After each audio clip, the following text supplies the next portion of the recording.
Three Worlds, 1. Unknown. Part 1 Blood of Hardrocks. Part 2 The Silver Blade. Part 3 Anastasis. Other books. Forgotten Chronicles of Three Worlds. Part 1 Herald of Peace. Part 2 Land of the Warriors. Part 3 The Angel of the Fallen. Part 4 The Time of Originals. From the author.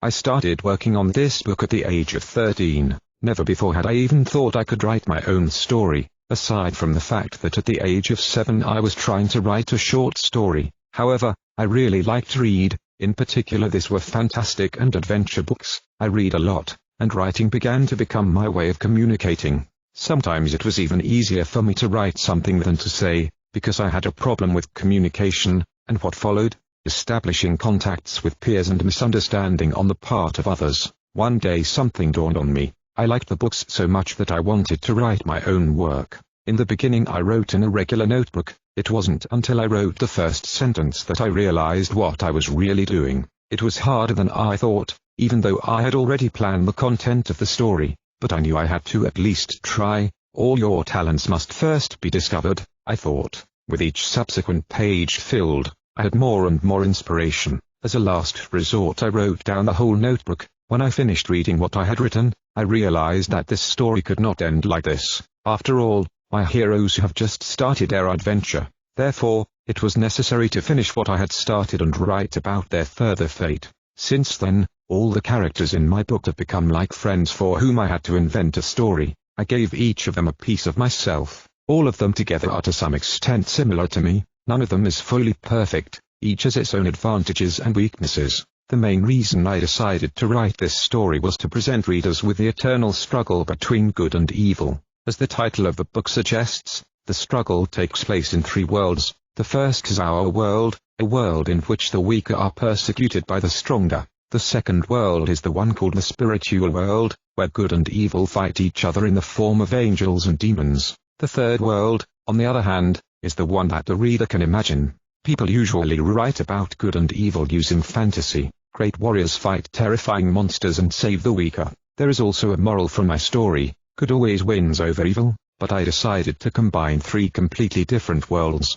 Probably, not everyone likes mixing fantasy with Christian motifs, but this is how good and evil can be presented in three different perspectives. The unknown world I imagined is similar to ours. When writing this book, I was also inspired by Norse and Celtic mythology, which is why some of the characters have names similar to real, extinct names. The beliefs of my heroes may also resemble those of people once had, so mentions of flat earth or another reality should not be a surprise to the recipient. I hope that each of you will find something moving or valuable for yourself in this book. Let this story spark your imagination and make you think. Maybe there is something more behind our world, maybe an invisible struggle. It is necessary to discover each of these worlds. It is not known which is the unknown. I dedicate this story to anyone who feels weak and undervalued in this world. Our true strength does not come from here. It comes from our dreams and desires, which we must realize by stumbling and shedding tears more than once. I wish you a wonderful experience during this reading.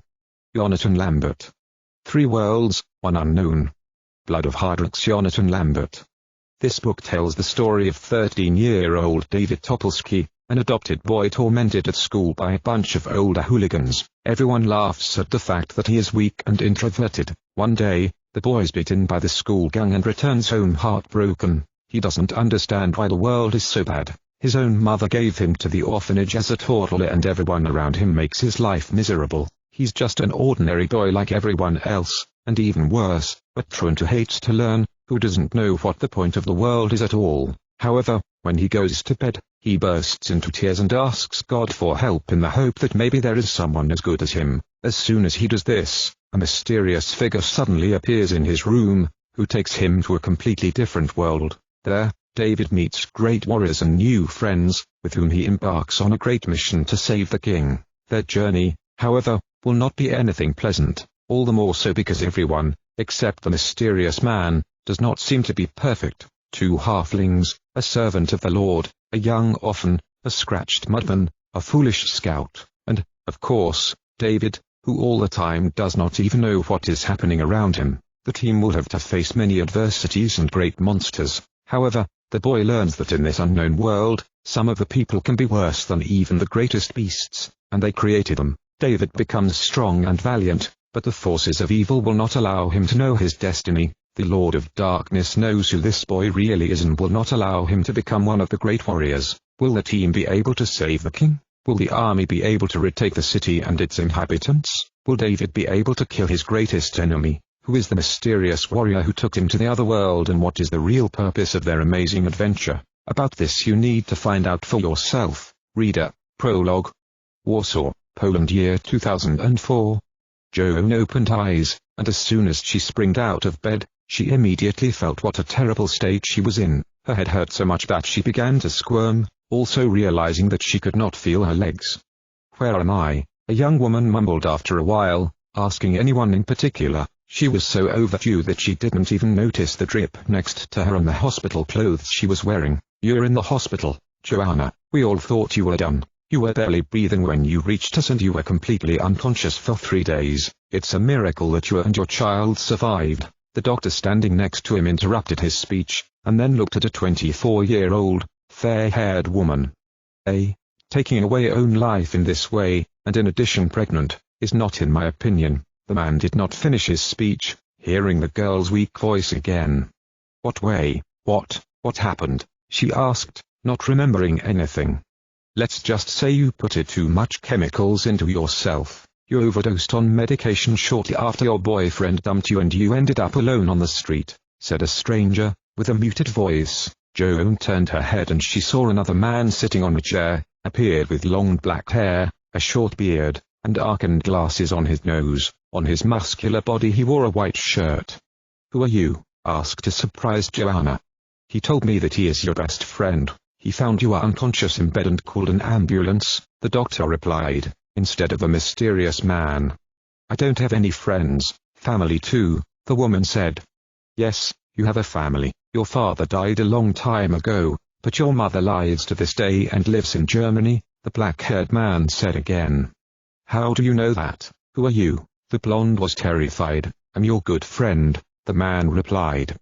"Good who? I don't remember you. What's your name?" she asked. "My name is Melchidiel. I have more names, but this is mine, kind of true name, Melchi." "What?" The girl was surprised again. Yes. It's a very strange and extremely rare name, I know.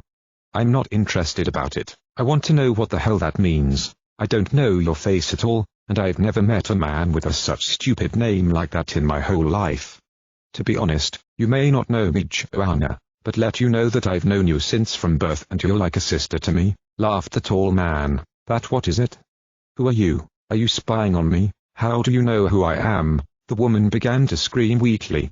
Hearing this, Melchidiel said absolutely nothing about himself, but on the contrary, "You're 24 years old. Your mother left you and even wanted to disinherit you when she couldn't cope with your drug addiction. Now you are currently pregnant with a friend who dumped you, and the baby miraculously survived without any damage to his health. We have all prayed for you, and I don't think you really want to beat me down for my help." "How do you know what I wanted to do now?" the girl mumbled. "I just know," the mysterious visitor replied with a smile. "Well, maybe I'll go. I see that the company really knows each other well. Please don't worry. The patient may still be slightly shocked and it'll be many days before she fully recovers, but from what I can see, he is doing quite well," the old doctor said, and then left the room. But, please let me go. Take me away from this guy. It's a total freak. I don't know how he knows me. Take me away from him. He is still looking." The woman started screaming, but the door slammed shut behind the doctor leaving. The doctor glanced again through the glass wall into the room. Joan was still screaming loudly at him, but her muffled voice only bounced off the glass. "This is indeed a real miracle, doctor. For the first time in 25 years of my ministry, I see a patient recovering so quickly in such a state," said a nurse standing next to him. "Yes, it is indeed an amazing experience. I did not think that the child could be saved in any way, and yet it was he who consumed most of these drugs. A real miracle. It's the most beautiful thing I've seen in my whole life," replied the gray-haired man with tears in his eyes, hugging the nurse, stunned by the impression. Chapter 1. In the beginning, when there was nothing, there was no time, and without time there was no life. There was only the light of God illuminating the darkness of nothingness. The earth was a wasteland and a complete inertia. The Creator, however, had power over the space and created time to start life. In 7 days, he created heaven and earth and his subjects, the angels, and there were thousands of them, and they had the task of guarding all creation. Their kingdom was high above the world, and they all looked after it at the Creator's command. Among the many angels, however, were the 3 most powerful strong men who had their warriors and other subjects under their rule. 3 greatest creatures from among 7 archangels. The first one was Gabriel, called God's messenger. The second was Archangel Michael, the greatest of their warriors, the most powerful angel, however, with the third one, and he was called Lucifer, which meant son of the aurora, the morning star. He was an angel of light, surrounded by all the colors of the world, and wore countless jewels and robes whiter than snow. His 6 pairs of wings towered over others and illuminated everything with their brilliance. His face looked proud and threatening, but at the same time beautiful. In his beautiful blue eyes, they could see wisdom and power, and in the eyes of all those who looked at him you could see great respect. Lucifer had 1/3 of all the angels under his command, and they all loved him, faithfully following his orders. The power and glory that God had given to the great angel unfortunately began to plunge him into more and more pride, and although he was the greatest, his heart was increasingly plunged into jealousy. For the reason that Creator created a man, Lucifer could not accept the fact that he himself was not enough for him. With each passing day, the Son of Light became more and more forgetful of the power that God had given him, and hatred for people began to grow in his heart. Who are they that the Creator has forgotten me? He loves them more than all of us and has given them the whole world to live in, Lucifer thought. So, the great angel began not only to envy people, but even God himself. He decided that his power was underestimated, and he too was worthy to gain power over their kingdom. He knew perfectly well that he could not kill the Creator, so he decided to equate himself with him and prove to him that he was equally powerful. I will not allow these people to become more divine than I am, Lucifer said, and so, from then on, he began to say in his heart, I will ascend to the heavens, I will raise my throne above the stars of God, and I will seat on the mountain of assemblies, in the farthest north. I will ascend to the tops of the clouds, I will be equal to the highest. Lucifer began to sink into an increasing hatred of the Creator and his new creatures. All he dreamed of was to gain even more power and become like another god. He thought about it until one day he realized something. Since the Creator cannot be killed and I will never match him in our kingdom, then I will reign over the world of men. I will make people walk away from him and proclaim me a god. I will make them serve me and give me glory. When they give me the world, nothing will stop me. I will do anything to steer them from the Creator, and then I will get rid of them. In saying this, Lucifer knew perfectly well that people, like him, were endowed with free will, so he said that if people forget God, he would be able to deprive them of this gift. All the inhabitants of the earth will then serve only him and will know only his new laws. Lucifer soon began to turn his dreams into action, so at the beginning he met with some of his subordinate angels to tell them about his plans. We are going to get rid of people, he said. Together we will gain power over heaven and earth. On the golden throne there is enough space for everyone. Follow me and together we will defeat God and take back what is due to us. We will be free from his authority and his laws. We will create a new, better world. Despite some strange anxiety, they gradually began to agree with his words, allowing the lie to lead their hearts to become more and more rebellious and hard-working. But as they began to convert the rest of the angels to their side, they began to worry more and more. Lucifer no longer played his beautiful songs on his harp and lute, and in his eyes, you could probably see more and more expressions of pride and anger. He did not take into account the fact that the Creator is omniscient and undoubtedly already knows about his intentions, and for this reason he still did not let anything be known. On one occasion, Lucifer took his subjects to the edge of their world to show them the other world. Look, it can all be ours. We deserve more glory, not people. God does not even repay us for our help and does not love us as much as he loves them. He created us only to serve him, and he gives everything to man. So, we will prove to people that the Creator is not worth serving. We will free them from it. They will still thank us for having revealed the truth to them. Hearing this, his warriors thought that Lucifer actually wanted to enlighten people and so that they could make their own decisions. Unfortunately, they did not realize that their leader was lying and in fact wanted to get rid of the people by first making them his slaves. No one thought that Lucifer was not telling them the truth, for he had never jumped a lie before. Besides, No one even knew the lie, so they all took Lucifer at his word and joined him. All 1/3 of the angels were deceived by the great angel, and they were all convinced that he was telling the truth. Lucifer, however, could not bear that the others were still living in harmony with the Creator, and he called out to himself 2 greater angels to encourage them to rebel as well. Gabriel and Michael agreed to come to him, but they already knew that something was not good. "What would you like to tell us, my friend?" Gabriel asked the great angel calmly. "Well, I have brought you here to make you aware of something, so tell me what's going on," the messenger urged him. "I have brought you all here to tell you what I think of the Creator's new favorite ones," Lucifer explained. "What exactly do you mean?" Michael asked. "I mean the new sons of God, the next slaves he created for himself," the angel of light answered him menacingly, pointing to the world below.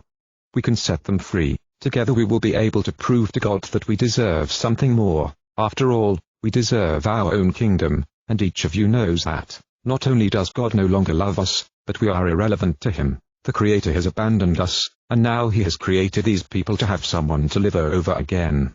On the faces of the 2 angels and the other warriors began to paint anxiety. They had never heard a lie before, and what they heard now was untrue. "You are not telling the truth," Gabriel suddenly said. "You envy God and men, you want to get rid of them. I will not join you and advise you to forget all this as soon as possible. I know that the Creator will forgive you for yours." The angel did not finish, because Lucifer suddenly began to scream in a frenzy. "I don't care. God does not love us and sweeps us all away. He's playing with us. I should be as big as he was. I will control the other world and no one will ever interfere with it. It is you who I advise Gabriel to join us. Your eyes will immediately open and you will see that he created everything only for himself and thinks only of himself. He did not create anyone to love, but to rule him." The great angel was still screaming.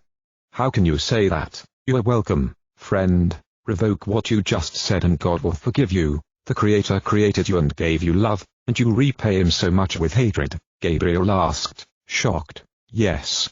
And I will sweep this fool off the throne and I will become the God of men," said Lucifer in a frenzy. He was no longer himself. Gabriel and Michael no longer saw before them a beautiful angel surrounded by light. In the eyes of the angel one could see the very hatred and darkness. They both retreated in terror, no longer knowing what it was all about. "Who is with me? Whoever agrees with me, let him come. We will all be gods. All will sit above the heavens and we will plant a golden throne at the very top of the Mount of Gathering to be equal to the highest. We will prove our power to him and knock him off from the heaven." Hearing this, Gabriel twitched in terror, no longer believing what he saw and heard. "Lucifer, say that what you said. What happened to you?" he shouted. "Everything is fine with me. I feel wonderful at the very thought of being equal to God. I will be God. All my subjects will sit on the throne with me," Lucifer replied. Hearing this, his angels, as if in response, approached their leader, raising their hands triumphantly upwards. "No, you can't do that. The wrath of the Lord will touch you," Gabriel cried. After a while, Michael and the rest of the warriors joined the protesting archangel, but their efforts, unfortunately, could not do anything. "It is my anger that will come to the Creator. If it is to be otherwise, let it destroy me," answered Lucifer until suddenly he froze motionless, terrified. In his direction was approaching a powerful, light-sought figure dressed in gold and white. God walked slowly toward him and looked directly at Lucifer. The great angel hid his gaze from the blatant light, and he already knew that God could not be won. After a while, he began to scream. "Forgive me, Lord, I had no intention of betraying you." The Creator, however, knew the angel's heart and thoughts, and he knew that Lucifer was lying again and had no intention of giving up. God stopped before him and said to his subjects, "Here is the first evil in the world, and behold, he will no longer be called the Son of Light, but a darkness, the son of lies and all evil." When he said this, he looked sadly at the great angel. "From now on you will be called the devil and Sataniel, the accuser of humans. Cursed be you and your servants. From now you will dwell in darkness, rottenness will be your bed and the worms will be your robes." Hearing this, Satan became even more angry, and then began to scream in a frenzy. The light around him had completely disappeared. He no longer illuminated his surroundings with his brilliance. His eyes were no longer beautiful, and only darkness was visible in them. Some of the angels who had not succumbed to Lucifer before fell suddenly dead to the ground when they looked into his black eyes. The rebellious angels were also no longer surrounded by light, and the devil, who had them all on his side, gave the order. Kill them all. His servants who heard this, immediately understood the word kill, but the others did not even know what the other one meant. It was only when fiery swords appeared in their hands that they understood what it meant to kill. After a while, a real slaughter arose. None of the rebellious warriors had any weapons, but their leader already had weapon. His terrible gaze killed anyone who looked into his face, and his wings and hands turned into powerful claws. Satan was transformed in an instant into a great beast that began to tear apart his opponents. But the devil once more looked at the Creator and again trembled with fear. He could clearly see that his new army was beginning to shrink more and more, and God was drawing near him again. "You'll pay me for it, I curse you." Satan even began to yell, but he already knew that he would never be able to win against him and stopped pushing on his enemies. He knew it was over. His army was surrounded by luminous warriors, and behind him was the very end of their world. Lucifer began to retreat until he finally stopped in front of the precipice. "Do you think it's all over? Well, no. I'm going to take control of the other world and you'll see what I'm going to do with your new people. I will destroy them from the inside. I will make them suffer and I will never let even one of them stay with you. They themselves will proclaim me their Lord. I will be their God. I'll make them all monsters just like you." Hearing this, God became even more sad. Tears appeared in his eyes. "Throw them into the abyss," he said to his attendants, then turned his gaze away from the fallen angel. "Do you love these people so much? Apparently, you want me to take power there. I will destroy these people. You will watch and suffer as I see me destroy them." Lucifer shouted at the end and then was thrown by Michael into a dark abyss, along with the other traitors. He began to fall as fast as lightning and his wings turned into fire. "Regret creating them. They also have free will and will be able to love me. I will free them from you." Satan began to ting towards heaven. When he said this, he suddenly crashed with his servants into the earthly sky and then with a demonic scream he crashed into it. Thunder was heard all over the earth, and the whole sky trembled like parchment. Lamech listened with interest to this story from his father. Both were in a deep mountain cave about 120 miles south from the nearest city of Enoch. "And what happened next?" asked an 11-year-old boy, clearly interested in this extraordinary legend. Methuselah, because that was the father's name, looked straight into the blue eyes of his son. After the deceiver was cast down from heaven, the people sinned and were banished from paradise for disobedience. "Men have lost their divine part and become mortals," the giant man replied. "But why did the Creator allow it? Why are people so bad?" the fair-haired boy still asked. "People have become evil since Cain killed his brother. The deceiver kept his word, and people did indeed become like him. Cain was jealous enough to kill his brother Abel." "So Abel was our ancestor?" Lamech asked. "Not son. We come from the line of Seth, the third of Adam's sons," his father replied, pulling something out from behind his fur coat. The boy looked at the mysterious object and was surprised to find that it was some kind of luminous jewel, hung on a gold chain that shone brightly like the sun. "Our family from generation to generation said that this stone did not come from this world and once belonged to one of the ancient strong men," said Methuselah. The long-haired boy looked again at the mysterious chain. "What kind of strongman?" He looked at his father with his eyes wide open. "I mean the sons of God, or angels," the dark-haired man explained. Hearing this, the young man his eyes were even more severe. "But where did they come from in this world? After Cain killed his brother, the world was plunged into hatred and jealousy. Our family still has to hide in the mountains from the servants of Cain." Some of the angels, seeing human sin and the suffering of innocent beings, decided to help people and, despite the Creator's prohibition, came down to earth. Unfortunately, God's sons did not help people properly. They only made people gain even more knowledge, which was then used for evil purposes. In addition, they saw that human women were very beautiful and took them for wives. As a reason, great giants were born in the world, who destroy the whole earth, said the man, pointing his son to the view stretching out in front of them. "There used to be countless forests and rivers here. Now the faculty before it is only thorns and dust." The animals became like humans and began to kill themselves in order to survive. The Creator commanded the human race to take care of the world and take it into its dominion, but Lucifer deceived us and we allowed us to give it our property after we had not obeyed God. It is precisely through disobedience, our first sin, that we have renounced our sovereignty over the world. All that is bad has become great to destroy what is good. We allow the deceiver to impersonate the darkness and the light to be forced to act in the darkness. Methuselah paused for a moment, then looked at the luminous stone. This gem supposedly works in a different reality. Your grandfather Enoch once told me that he has the power to move a man to a whole other world through his mind. And why have I never met your father? Did Cain's people kill him? The boy asked. I don't know, my son. A moment after you were born, hearing about your grandfather was lost and I never saw him again, the man replied. But before he disappeared, he gave me just that, he added after a moment, pointing to the luminous crystal. I don't know if this power is real, but I promised him that I would give it to my child one day, which is you, my son. When he said that, he gave the pendant to the boy, and the boy hung it around his neck. Thank you, the boy said quietly. Keep it and don't show it to anyone. If what my father said is true, Cain will definitely want to get it. Hearing this, Lamech became concerned. So maybe I'd better give it to you. You will certainly be better guarded, father, he said. Not son, they can come here at any time. It is you who must keep this gift so that after my death it can be passed on to future generations, his father replied. I am sorry, but I don't understand. Are we in danger? Asked the young man. We are all threatened by something.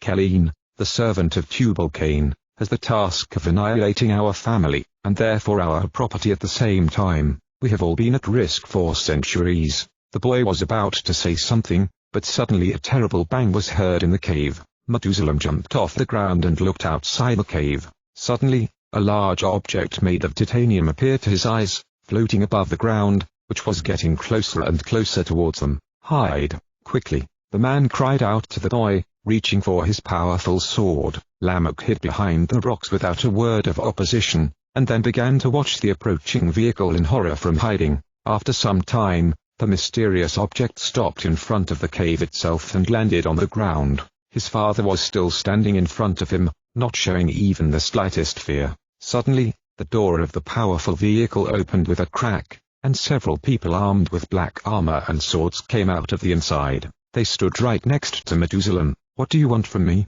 Asked Methuselah. Mysterious newcomers, is that how you address the king's successor? One of the people replied furiously. Calm down, Jubal. The descendants of Seth never had any sympathy for each other and us. Cain laughed. His black hair and pale complexion in themselves gave the warrior an unpleasant look. Cain smiled mockingly. We have come to visit you. We would like to check what you are hiding from us, he said, laughing to the bearded man. You won't get anything from me, Methuselah growled in response. Hearing this, Cain snorted only sarcastically, but the other one wasn't completely laughable. The descendants of Cain, the man spurred contemptuously through clenched teeth. As soon as he said this, he immediately pounced on his enemies. The silver sword cut through the air, after which it penetrated one of the warriors. Watching everything, Lamech saw his father start stabbing and chopping his opponents without mercy. Cain was surprised by this sudden turn of events, but after a while he calmed down and also took up arms. I see that we're not the only ones who love to spill someone's blood. Come here, we'll see who kills better and more brutally, Cain shouted, swinging at the man. However, the other one deflected a blow and with a lightning movement knocked down the enemy in an instant. The furious warrior tried to get up, but as Methuselah was getting closer and closer, he was forced to crawl backwards. Suddenly, out of the corner of his eye, he saw that there was a trembling boy behind the rock next to him, so he got up from the ground and began to walk towards him. The boy screamed in terror, but he had no way to escape, because he was surrounded by stones growing from the ground. Cain grabbed the boy's hand, wanting to pull him outside, but Lamech's father managed to stab the warrior in the shoulder, but strangely enough, he didn't even bleed and again tried to grab the defenseless boy. Lamech, seeing that Cain was about to grab him again, involuntarily reached for his luminous jewel and tightened it tightly in his hand. When he did, something unbelievable happened. Both men realized that the boy had simply disappeared and there was not the slightest trace of him. Chapter 2. Warsaw, Poland, 2018. 3 people came out of the orphan home, a man, a woman and a boy. You'll definitely like our house, the woman said to the boy. Yes. This will be your new home, the woman's partner admitted. We will be a family, David. You will finally know what a real home is. Both adults behaved as if they had known him forever. The boy stared all the time at his new caregivers, whom he met only a month ago. Three people walked further towards the city center. After a while, they finally found themselves on the old Warsaw Market Square. Nice tenement houses looked strange against the background of modern skyscrapers.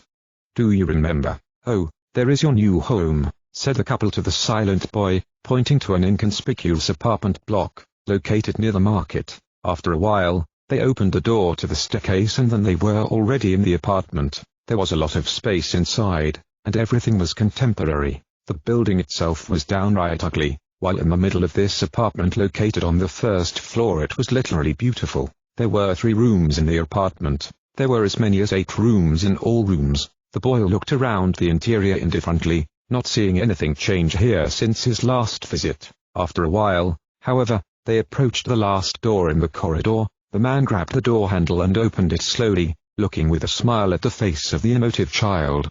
"Wow," David finally said something, when he saw his room with a door to the great balcony. "Everything has changed here. Once an empty room, it was completely renovated and furnished in just a week." "We have already prepared everything in your room," said Michael, for that was the name of the man. "Look, David, we bought an aquarium for you," said Dorothy, who has just become David's new mom. "Tomorrow is Monday. We bought you a new backpack for school and books. We'll leave you alone in the room for a while. Look at it, get to know it, and you can unpack. If you want to be alone for a while, we won't mind you. You can sleep and rest," the young couple added at the end, after which they left and closed the door. David placed his backpack on the ground and looked at his room more closely. The room had blue walls and furniture. There was also a TV in the room along with an Xbox and an aquarium next door. David entered the balcony overlooking the park. A pleasant evening and May wind was blowing, and the trees in the park began to hum melodiously. After a while, David noticed that it was 8 o'clock, so a moment later he went to bed. The bed turned out to be very comfortable, so they will fall asleep very quickly after an eventful day. David had a dream. He saw himself in him, climbing a high mountain, a very high mountain, because the clouds were under him. When he climbed to the very top, he saw a tall figure. It looked like it was a man. The figure was over 3 meters high and had black hair, falling to the back of the neck, and a beard and mustard. His blue eyes were calm and looked straight at David. The man himself was not afraid, but after a while David saw a sword in his hand. The sword was not long, it had an orange hilt and a golden head. He had no other weapon or shield. His body was covered with light armor, more precisely it was blue robes, and here and there you could see silver scraps of armor with a leather belt and an iron shoulder pad. White sleeves looked nice, on which were hung like golden cords. This man made a great impression on David, but even more so when he saw a gold chain around his neck, on which a golden crystal was hung. The stone was not even entirely golden, but shone with a blinding glow literally like the sun. "David, my dear friend, do not be afraid. I know you've been searching for the truth about who you are for a long time. You are looking for truth and love. I will help you if you agree. Just say, trum, trum, trum, trum, trum, trum." "A," shout David, who has just been awakened by a loud alarm clock. "Stupid alarm clock. Now I don't know what this guy from the dream wanted to tell me. It was so real, his voice was so reassuring, and suddenly some 2-penny alarm clock will lead me to a heart attack." The boy got nervously out of bed and went to the kitchen to eat something. Michael and Dorothy were not at home. "They are probably at work. It's so bad. And anyway, what time is it?" David looked at the clock in the kitchen. 7:49 a.m. Scream in terror, making big eyes at the same time. "I'll be late for school. Where is the backpack?" David was relieved to see his blue bag at the exit door. Fortunately, packed probably by new parents. The 13-year-old no longer had time to eat. He just took his backpack and ran out of the house, closing the door behind him. David was very fast, but his 8-kilogram backpack made it difficult for him to run. Why did the alarm ring so late? He was surprised. "Well, I had an orphan's home close to school and out of habit I set the alarm clock for 7:45. What a moron I am, hence I have to go to school 100 times further." So the boy ran as quickly as possible, out of thin, like a dog. When David opened the door of the school, it was already 7:59 o'clock, and by the time he entered the classroom it was already 8 o'clock. All the disciples who had already sat down looked at David entering, wheezing and completely sweaty. Esther sitting next to him, grimaced a little from the stench. "I thought you wouldn't come, you truant," she said to him. David was surprised that such a diligent and beautiful girl had spoken to him at least once in a few weeks. Even I can't truant every day. I have grade 2 in mathematics and a threat in physics. I have to go to improve, otherwise I will not pass the class, the boy replied. I can see that you have a talent for not learning. Because of your stupidity, you will no longer be able to sit with me in this class. David, who heard this, at first thought the tester was making fun of him, but after a while she spoke again. Tomorrow we have a big test in physics lesson. If you want, I will be able to help you learn. You dance. Truly. The boy was surprised, not noticing that he was starting to blush. Yes, Esther replied briefly, so that David would have no doubts. The boy no longer listened to her. He stared, looking at her gorgeous brown hair and new hairstyle. You look good with this loose hair, the boy mumbled. What can you repeat? I can't hear, the blue-eyed girl asked. Nothing. I just said that I agree to. The boy did not finish, because Mrs. Targoska had just entered the classroom. When the big woman sat down in her comfortable chair, the whole floor trembled. Good morning, kids, and now pull out the sticky notes. Short test awaits, shouted the chemistry teacher. No, David broke down, hitting his head on the table. Just not the elements. Why do we need this? He asked himself, looking for any answers. David already knew what grade he would get from the test, so when he tore a piece of paper out of his notebook and they started writing, he began to spy from Esther, looking at her work paper.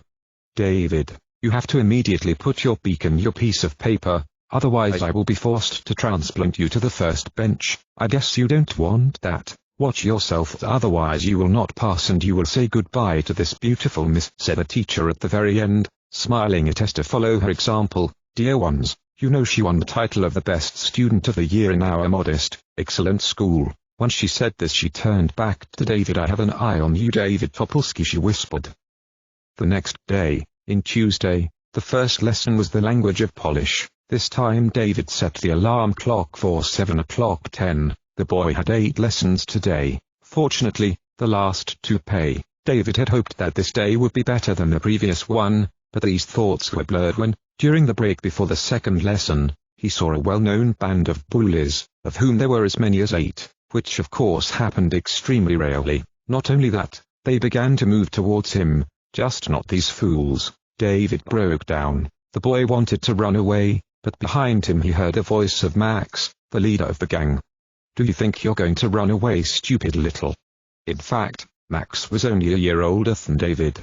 Not a step further, because we will make you so confused that your mommy will not recognize you. But wait, you don't have mommy and daddy, you probably sleep in a cardboard box. Not at all, I have parents and a house. David was indignated. Okay, let it be, my dear mollycoddle. Just at that moment, the bell rang for the lesson. David walked toward a classroom, but again he heard a voice behind him.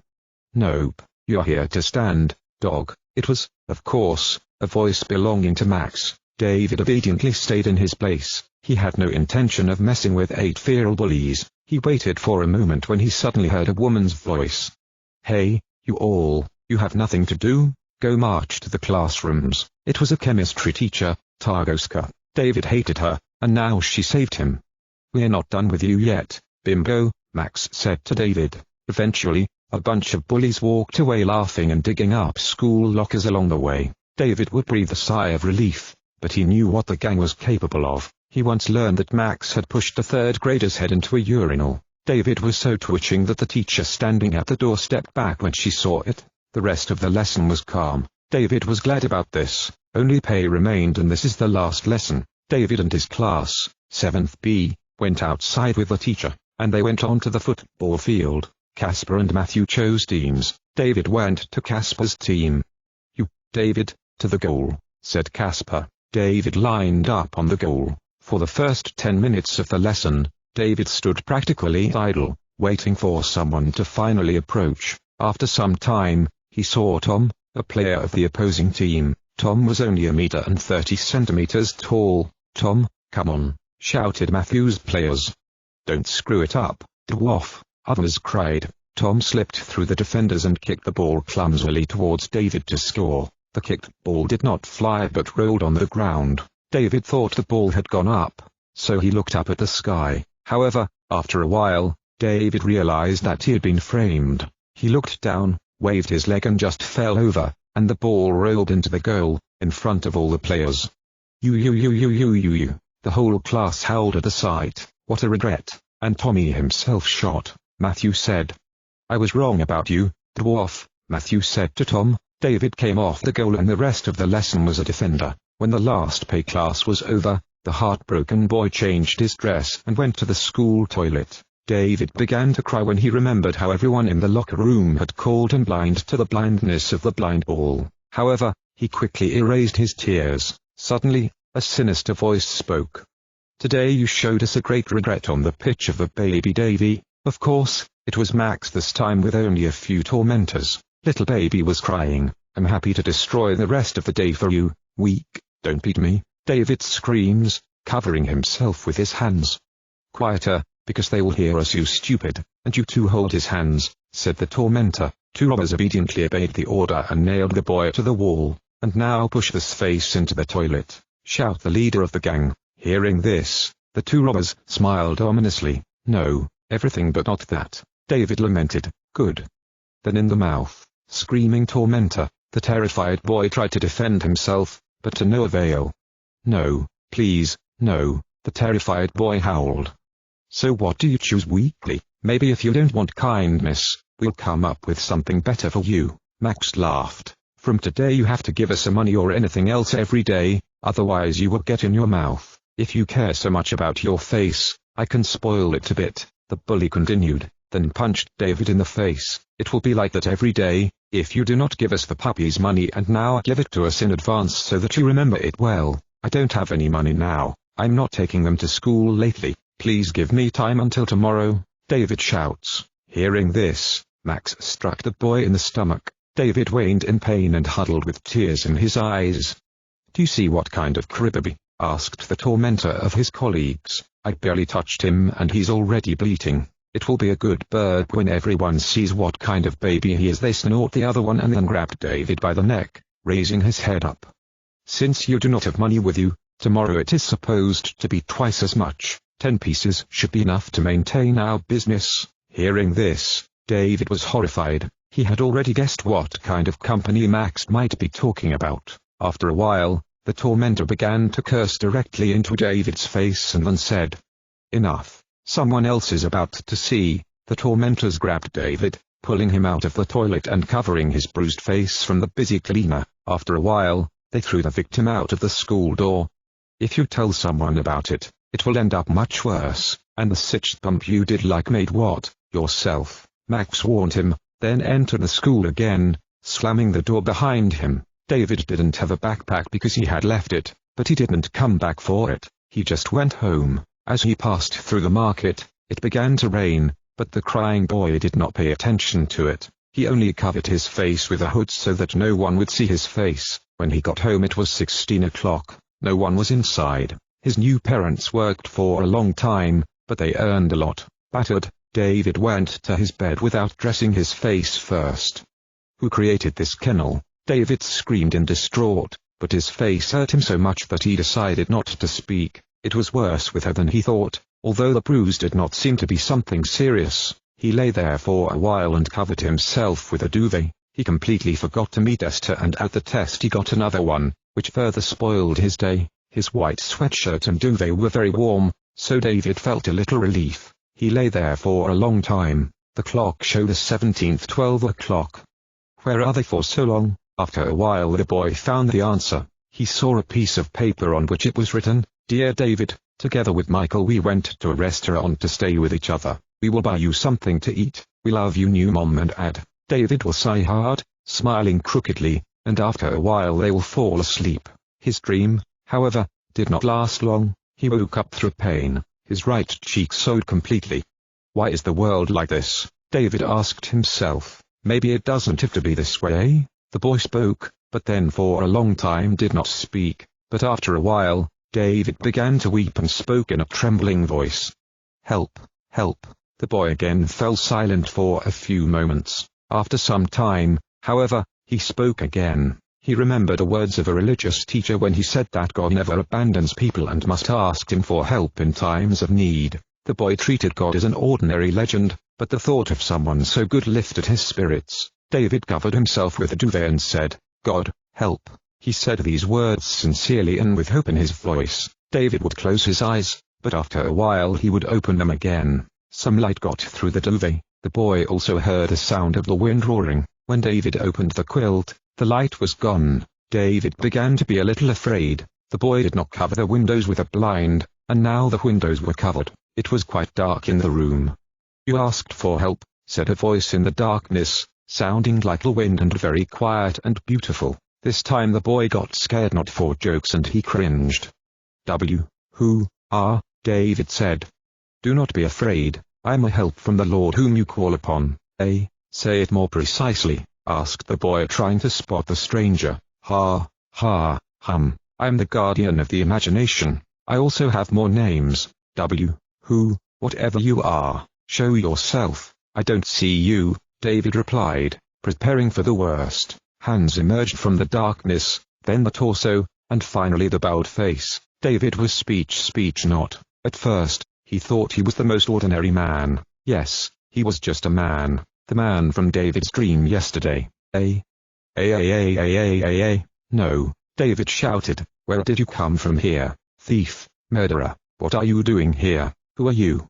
Do not be afraid of me. Somehow in the dream I did nothing to you." When David heard this, he realized that the man knew about his dream. "Tell me it's just a bad dream," said the boy with bulging eyes. "No. This is not a dream. I came to you with help because you asked the Almighty to do so." "What help?" "I know you want to be strong and you want to know the truth. You asked God for help, so God sent me to you." "Okay, and what?" "Just like that." What? The boy just asked, not believing what he sees and hears. "I will take you with me into another world, where you will become strong and learn the truth about yourself and everything else. Of course, you don't have to agree." "How is it going to happen? What kind of world? What's going on here? Is this real? Am I dead?" David asked. "Touch my jewel." The stranger pulled out a chain from behind his robe with a suspended crystal that illuminated the entire room. "It doesn't hurt to try, I think," the boy thought, convinced that he was about to wake up, and then hesitantly touched a luminous stone. Unfortunately, he immediately decided that something must be wrong. Chapter 3. When David touches the stone, the room lit up even more, and after a while they seemed to melt away. The boy felt a strange feeling, as if he was slowly falling into the light, so he began to scream as if he was being skinned off. This light was not blinding. After a while, the glow began to disappear from the top down, and David felt that he was touching the ground. He stood on gold tiles. Immediately afterwards the light was completely gone, and David saw white columns in front of him and an open gate straight ahead. Above them were englazed large windows through which the rays of the setting sun fell. The boy involuntarily rubbed his eyes, seeing that in just a few moments he found himself in a completely new and mysterious place. Though the whole great hall looked beautiful, there was still an expression of horror in David's eyes. "Am I in heaven?" he thought, still convinced that it is just a dream. "We are at the entrance to the world of imagination," said the stranger to David. "It's a world that only a few people can see. It was created by the great warriors of the king," he finished. David began to admire the white walls, on which were carved, painted in gold, unknown inscriptions that did not resemble polished letters at all. David had never seen such writing. The boy decided that this writing was very beautiful, although he did not know why. "Maybe we will get out of here?" asked the stranger. "Yes, let's leave," the boy replied hesitantly in a slumping voice. After a while, the two people were outside. They found themselves on a stoned mountain. Around were scattered stones of various, unnatural shapes. There were also trees that looked the best. Their leaves were green, golden, pink, purple, orange and even gray. "It will take us a while to go downstairs," David remarked, finally smiling at the thought that he didn't have to go anywhere. The mountain was very steep with protruding sharp boulders. "I don't know how much they paid you for this whole joke, but it doesn't amuse me at all. Can you kindly take me home, because such stupid pranks do not impress me at all. Nice special effects, I have to admit, but I know it's just a stupid joke." "Don't worry, David, we'll deal with it," the mysterious man replied, not even paying attention to what the boy said. After these words, a tall man took David under his arm and ran down the mountain at such speed that David was whistling in his ears. "What are you doing at all? Slower, we will perish. We're going to crash. Are you chopped up?" David tore into the sky voices. "When I slow down, we'll die sooner. Trust me." "Am I supposed to trust you? I don't even know who exactly you are and where the hell I eat." The boy did not finish, because after a while the stranger jumped from the momentum from the wall of the mountain, with David under his arm. "Ah!" the boy shouted when the big man was doing somersaults with him in the air. "What are you doing? It's kind of a joke." Both fell off a cliff. Finally, David saw that they were almost downstairs and was relieved, but after a while, David realized that they were falling from the steep of the mountain. "We will perish," screams the teenager, seeing that they are close to death. At least that's what David thought, but he didn't know what would happen. The man threw David up at the last minute. He himself fell and made a fukuoka, cushioning the pain. When he did, he automatically stood up and grabbed the falling David, placing him on the ground. "We went down quickly, didn't we?" He turned to the touring boy. "Yes. But I thought we were splashing over those boulders, and when you tossed me, I was probably 10 meters above the ground. What is this supposed to mean at all?" "You can trust me, boy." "What? We could have died. I don't even know who you're, idiot. I didn't give permission for all this thing. With me you will not die, you can be sure of it." "I hope so. Although I do not know what you want about me at all. I want to go home, I want to wake up, I want to be awakened." David began to despair unexpectedly. "If you want, we can go back, but know that you will miss many great adventures. After that, I don't think you want to go back upstairs," the giant man replied. Hearing this, David turned and looked at the mountain from which they had come down. It was so steep and dangerous that the boy immediately cancelled what he had said earlier. "So let's go further," the man suggested. David only nodded his head, but he had no intention of going. They were in a large and green clearing, and from a very distance you could see a colorful forest. David, however, followed the giant in his direction. When they approached him after about half an hour, David saw that some of the trees could be as tall as 200 meters. "We'll stay right here," said the man as they entered the woods. "How's that? Here, overnight?" David asked squeakily. "Exactly behind these trees," replied the stranger, pointing to the thick distant trees. "Okay, and what are we going to sleep on? You will see." After a while, David heard a sound of water. Finally, he jumped out from behind the trees and saw a waterfall that formed a rushing river below, and behind it was an encampment. "Well, no, do we have to cross this river?" David broke down. "Yes, of course, it does." The river was rushing and wide. As David came closer, she also found herself deep. After a while, the boy, broken, saw the man jump over the 6-meter wide water. "Go ahead, walk or jump," the man said. "I won't jump. This current will sweep me away," David replied. The man reached out and replied, "Jump and catch my hand." "I won't jump 4 meters either," the boy said. "Then apparently you want to stay here," the man said. David answered nothing. Maybe it wouldn't be a bad idea to stay here. However, he immediately knocked it out of his head, took the momentum and jumped 3 meters, stretching his hand forward to grab his companion's hand. David felt his legs soak in the water and his shoes soaked. A strong current of the river began to pull him, but the companion on the other side grabbed David's hand and effortlessly stretched one hand to the other bank. David breathed a sigh of relief when he saw a camp of white tents in front of him. "I didn't know I could jump like that," said David, to himself. He knew that he was not even 2 meters high, and on the pay lessons he jumped from the run up to the distance of his height. David and his mysterious companion entered the camp surrounded by small palisades. The boy noticed people of similar height to his companion, so he felt like in the land of giants, but after a while he also saw figures that did not exceed even 1 meter in height. "What is that supposed to mean? What is this?" The boy was even terrified. Some characters had weapons, while others had everyday tools in their hands. David twitched at the sight of a dwarf whose beard was so long that it touched the ground. In another, he saw a gilded bow and a sapphire sword.